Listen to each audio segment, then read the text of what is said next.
Alam niyo ba yung ibang nakita namin na school building, Marcos type school building pa.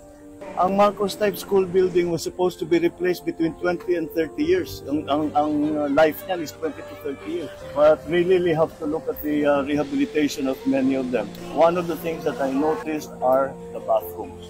Kailangan natin linisin at pagandahin ng mga bathroom. Hindi naman mahirap gawin yun, except ang problema sa mga pinuntahan naming eskwela, walang tubig. For me, basic yan eh. Kasi pati yung health ng bata natatamaan eh. Kakasakit yan kung hindi malinis ang mga pinupuntahan nila mga bathroom. So that's one of the areas that we are really going to focus on. Of course, that's the most basic and most important thing that we have to do.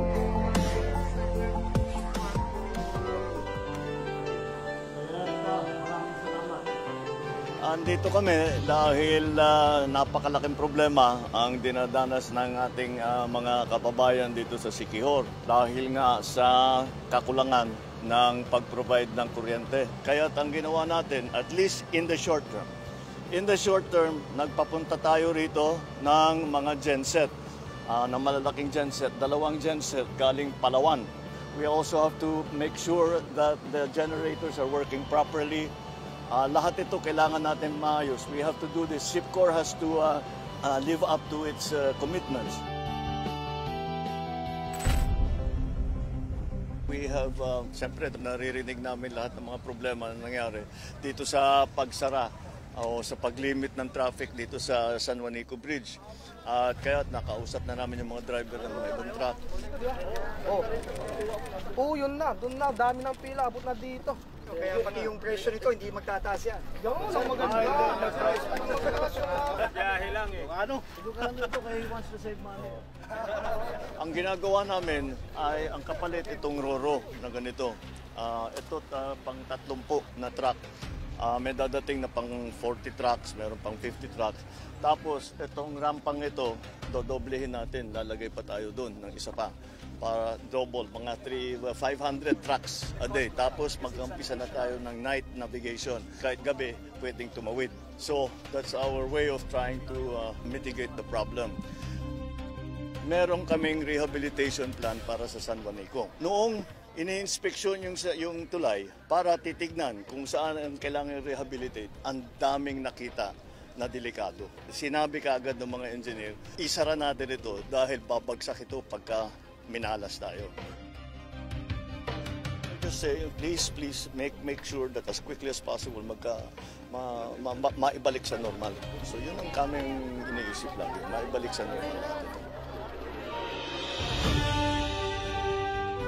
127 taon ang nakalipas na nang itinaas ang ating bandila sa Kawit, Cavite.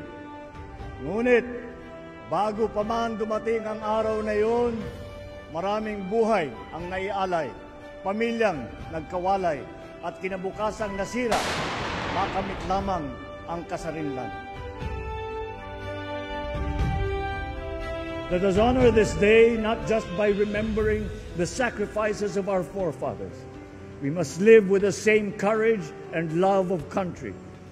For freedom is not just something that we inherit, but a right that we must protect every single day.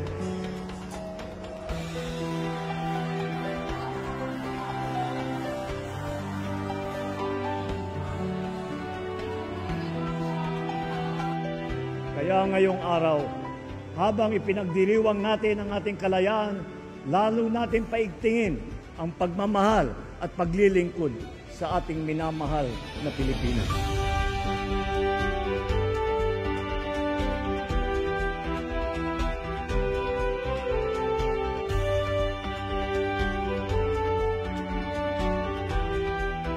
It is always with joy that I once again welcome all of you today as we join the entire nation in this proud occasion of celebrating the 127th anniversary of Philippine independence.